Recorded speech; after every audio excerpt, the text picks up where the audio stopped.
Correct.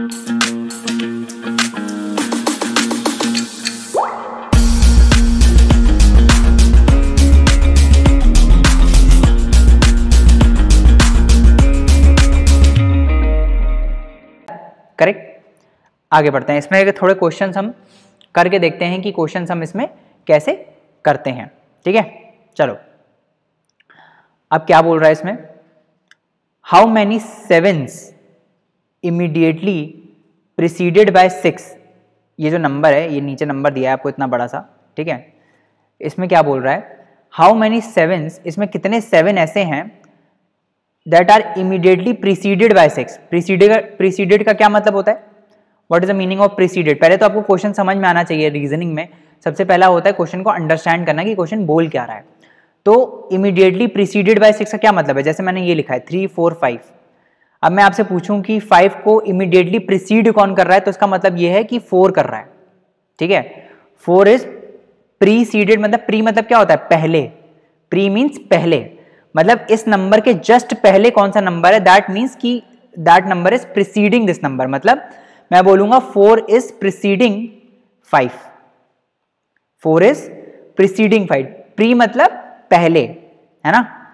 तो 3 4 5 में अगर मैं आपको बात करूं तो 4 इज जस्ट बिफोर 5, है ना। तो 4 5 को प्रीसीड कर रहा है ना। ऐसे ही एक होता है फॉलोड बाय। फॉलोड बाय मतलब आगे क्या है इसके, मान लो इसके आगे होता 3 4 5 6 होता, तो 6 is followed bye 5, sorry 5 is followed by 6। ठीक है, फॉलोड बाय मतलब ये किसको फॉलो कर रहा है। जब आप किसी को फॉलो करते हो तो क्या होता है, जैसे मान लो आपके स्कूल में असेंबली होती है, या लेट्स से लाइन में कोई लोग चलते हैं ना, तो लाइन में जो सबसे आगे होता है ना, उसको आप लोग फॉलो करते हो, वो जहां जाता है वहीं आप जाते हो, है ना। तो ये जो आगे वाला पर्सन है या स्टूडेंट है, दिस इज ये इसको ही आप लोग फॉलो कर रहे हो, आप पीछे हो इसके, है ना।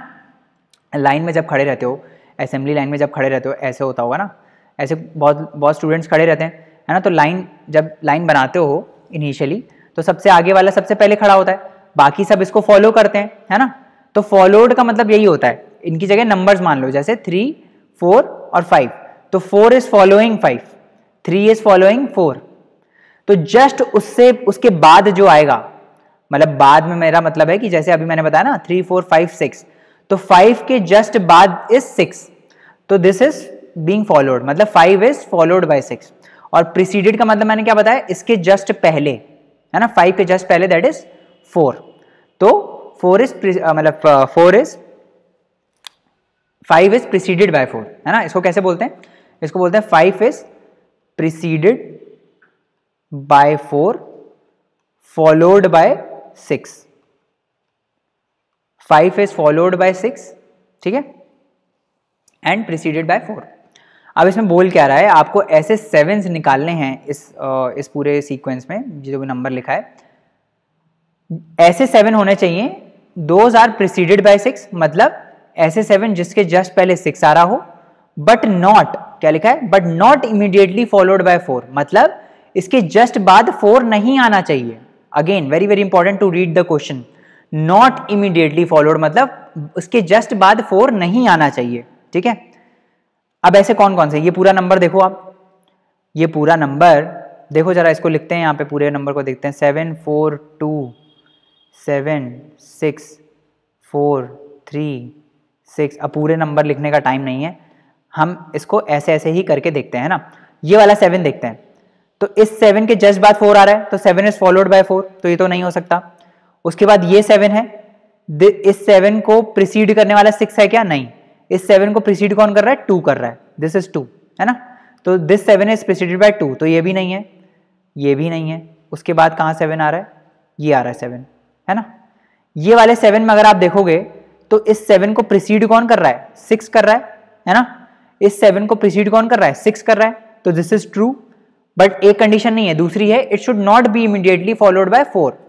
तो 7 को फॉलो कौन कर रहा है, 5 कर रहा है, तो this is not immediately followed by 4, तो ये सही हो गया। एक तो ये 7 हो गया। उसके बाद और 7 देखते हैं, ये 7 है, इस 7 को फॉलो कौन कर रहा है, मतलब प्रीसीड कौन कर रहा है, 5 कर रहा है, बट यहाँ पे तो हमको 6 चाहिए, तो ये भी नहीं हो सकता, ठीक है। उसके बाद ये रहा 7, इसको कौन प्रीसीड कर रहा है, 3 कर रहा है, ये भी नहीं हो सकता। उसके बाद एक ये 7 है, देखो इस 7 को प्रीसीड करने वाला कौन है 6, और इसको फॉलो करने वाला कौन है 2, 4 नहीं है तो ये भी आंसर में हो जाएगा, तो 2 तो अभी तक आ गए हैं। उसके बाद ये भी देख लेते हैं, उसके बाद और देखते हैं ये 7, इस 7 को प्रीसीड कौन कर रहा है 6, बट इसको फॉलो कौन कर रहा है 4 कर रहा है, बट ये तो हमको चाहिए नहीं, it should not be immediately followed by 4, तो दिस इज रॉन्ग। समझ में आया? This is what, this is wrong. तो कितना आंसर हो गया? आंसर हो गया 2। तो 2 ऐसे लेटर्स हैं, 2 ऐसे 7s हैं जो 6 से तो इमीडिएटली फॉलो हो रहे हैं बट 6 से इमीडिएटली प्रीसीड हो रहे हैं but they are not followed by 4। ठीक है, समझ में आया? कुछ भी रॉकेट साइंस इसमें नहीं है, बस जो बोल रहा है वो कर लो, सिंपल आंसर आ जाएगा। ठीक है, नेक्स्ट क्वेश्चन देखें। चलो let us see this question. Which of the following, क्या बोल रहा है? Which of the following is the 7th to the left of the 17th from the left end of the below arrangement. तो ये एक नीचे आपको अरेंजमेंट दिया हुआ है ना, इसमें पूछ रहा है, क्या पूछ रहा है? Which of the following is 7th to the left, left का है, this is our left, this is right. 7th to the left तो है, बट किसके 7 to the left? 7 to the left of 17th from the left hand, है ना। तो सबसे पहला मैंने आपको ऐसे क्वेश्चन में क्या बताया, सबसे पहला काम क्या होता है, जो सबसे लास्ट स्टेटमेंट होती है उसको सबसे पहले प्लॉट करो। मतलब जो 17th from the left hand है, पहले वो आइडेंटिफाई करो कि 17th from the left hand कौन है। तो let us see 17th from the left hand कौन है। लेफ्ट हमारा ये है, so this is first, this is second, this is third, this is fourth, this is fifth, this is sixth, this is seventh, this is eighth, this is ninth, this is 10th, this is 11th, 12th, 13th, 14, 15, 16, 17। तो ये है 17, 3। 17th from the left hand आ गया, क्या आया 3। This is 17th from the left hand. एक बार अपनी कॉपी में भी करके देखो, कहीं मैं रॉन्ग तो नहीं हूं। एक बार फिर से देख लेते हैं। 1 2 3 4 5 6 7 8 9 10 11 12 13 14 15 16 17, है ना। तो 17th from the left hand is 3। अब क्या बोल रहा है? Which of the following is 7th to the left of this number. इसके लेफ्ट में, 7th लेफ्ट में, but now you have to start from 3, you have to start from 3। इसके 7th left में कौन है? So this is first left from 3, this is second left, this is third left, this is fourth left, this is fifth left, this is sixth left and this is 7th left. तो क्या आया? 7 आ गया। So 7 is basically 7th to the left of 3 and 3 is what? 3 is 17th from the left hand. So what is the answer? Answer is A. बहुत ही simple है, जो बोल रहा है वो करते जाओ अगेन, है ना, और आंसर आपका अपने आप आता जाएगा, है ना। These are very simple questions. कौन सा, just a minute, so sorry, just give me a second, है ना। तो this is, ये समझ में आया कैसे आया? 7th फ्रॉम द लेफ्ट कैसे आया, समझ में आया?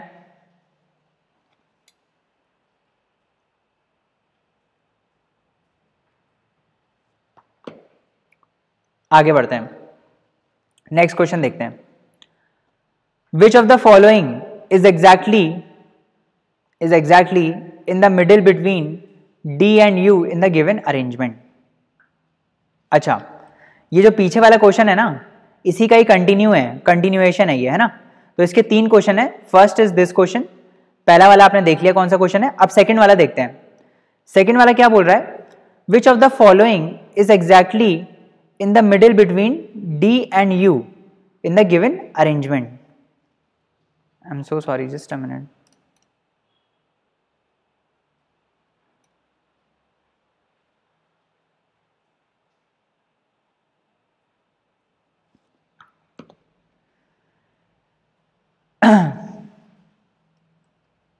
Which of the following is exactly in middle between D and U in the given arrangement? ठीक है, समझ में आया? तो D और U के बीच में एकदम मिडिल में कौन है? तो पहले तो हम देख लेते हैं कि डी है कहाँ और यू कहाँ पर है, ठीक है। तो where is D, B5R1@EK457 copyright, मतलब कॉपीराइट ऑफ सी, उसके बाद डी, ठीक है, ये डी हो गया। और उसके बाद क्या बोल रहा है, डी और यू के बीच में, डी यहां पे है, यू कहां पर है, where is U, where is U, where is U, U is here, है ना, यू कहां पर है, यू यहां पर है, ठीक है। तो डी और यू के बीच में, डी और यू के बीच में कहां पर, मतलब एग्जैक्टली बीच में कौन सा है ना।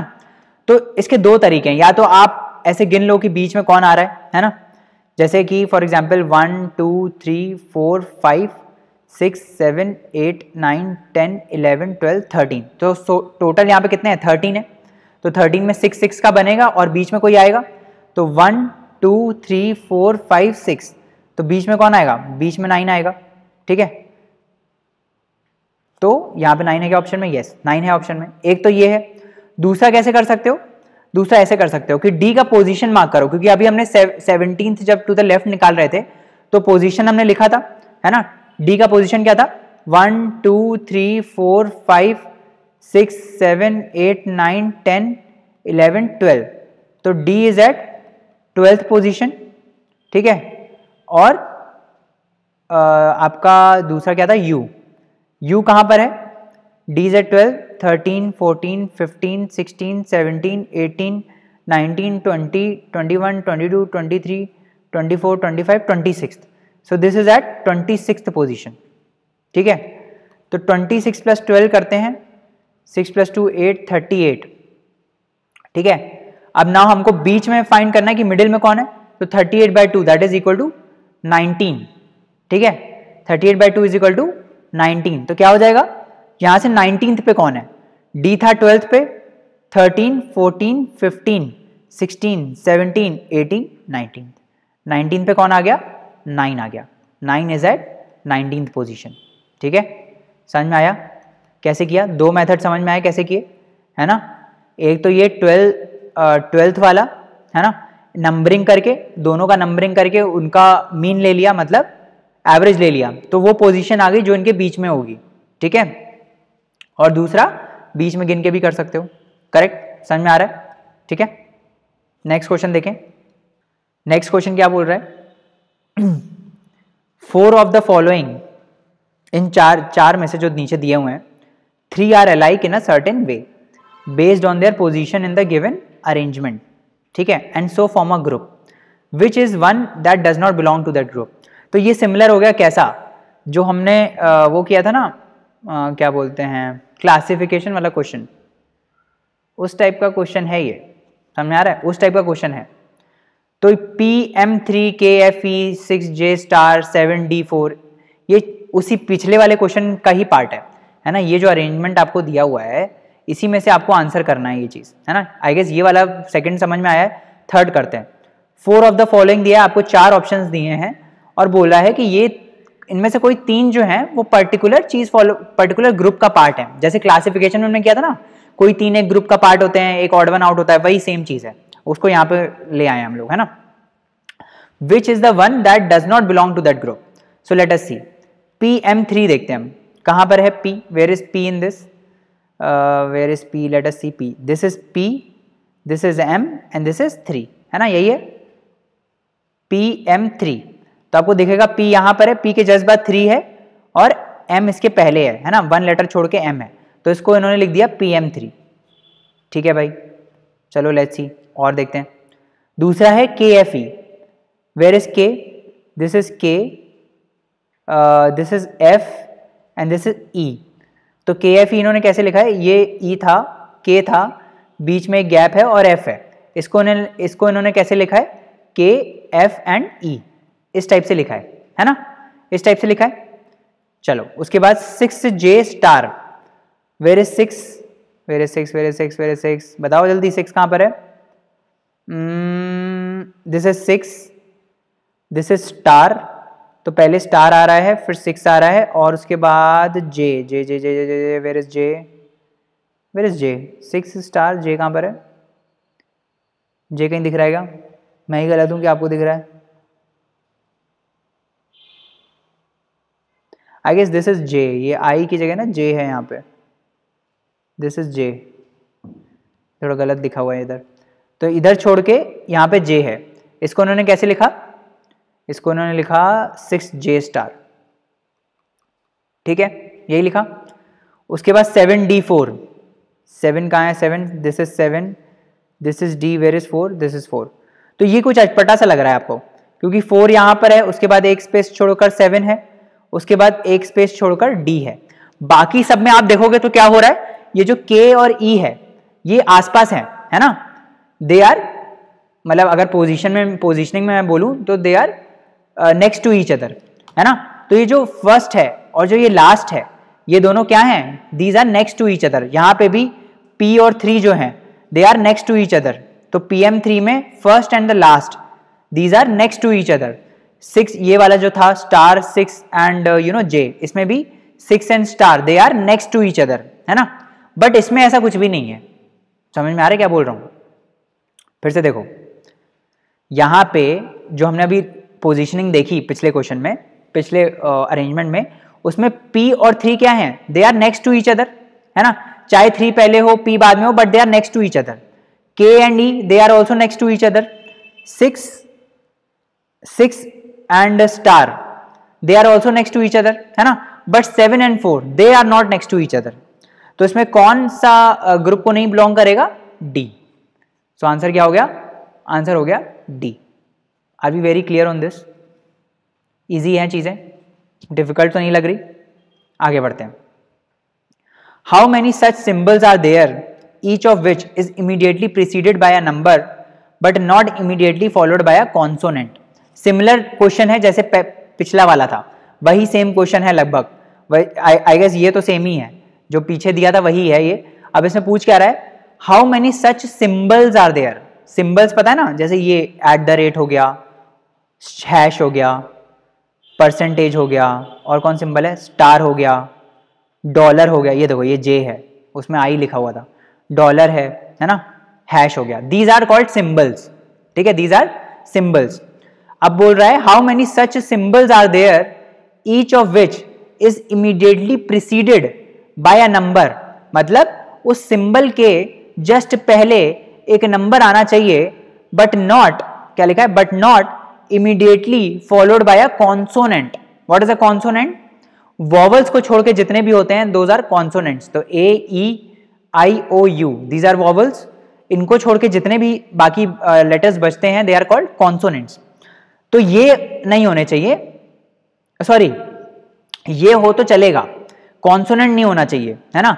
वॉवल्स हो तो चलेगा। इसको अलग तरीके से बोलने का, इस क्वेश्चन को अलग तरीके से इंटरप्रेट करने का मतलब ये है कि ऐसे सिंबल्स आप बताओ जिनको कोई नंबर प्रीसीड कर रहा हो, है ना, और फॉलो कौन कर रहा हो, they should be followed by a vowel, क्योंकि वॉवल होगा तभी कॉन्सोनेंट नहीं होगा, है ना। मैं ऐसे बोल सकता हूं वॉवल होगा तभी कॉन्सोनेंट नहीं होगा। तो यही बोल रहा है वो कि ऐसे सिंबल्स बताओ जिनको प्रीसीड करने वाले तो नंबर हो, that is preceded by a number but it is followed by a vowel. Vowel से फॉलोड होगा तभी it will not be followed by a consonant, है ना। क्लियर है। चलो अब इसमें देखते हैं @ है। @ को कौन प्रीसीड कर रहा है, 1। 1 is a number. E is a vowel, है क्या vowel, yes E is a vowel, तो ये हो जाएगा नंबर। हैश को प्रीसीड कौन कर रहा है, नंबर कर रहा है 7, यस नंबर कर रहा है, ठीक है। But D is not a vowel, D is a consonant, तो this will not be our answer. Percentage को प्रीसीड कौन कर रहा है, नंबर कर रहा है 3, और फॉलो भी नंबर कर रहा है, तो ये भी नहीं होगा, हमको तो वॉवल चाहिए, है ना। स्टार मतलब मल्टीप्लीकेशन वाला साइन, इसको भी प्रीसीड कौन कर रहा है, नंबर कर रहा है 8 and followed by a number 6, तो ये भी नहीं है ना। डॉलर को प्रीसीड कौन कर रहा है, J which is not a number, तो ये भी नहीं है हमारे सेट में। हैश को कौन प्रीसीड कर रहा है, अगेन हैश को प्रीसीड करने वाला कौन है, it is a alphabet, number नहीं है, तो this is also not a solution. तो बस एक ही ऐसा सिंबल है, बस एक ही ऐसा सिंबल है जो इस कंडीशन को फॉलो कर रहा है जो इसने इसमें लिखी हुई है, ठीक है। तो आंसर क्या हो जाएगा, आंसर हो जाएगा 1। समझ में आ रही चीजें कि नहीं समझ में आ रही हैं, है ना। Are we getting the point or not. जो बोला है क्वेश्चन में वो कर लो, इसके अलावा और कुछ नहीं करना है ना। सो यहाँ पे हमने लगभग पूरा अल्फ़ाबेटिकल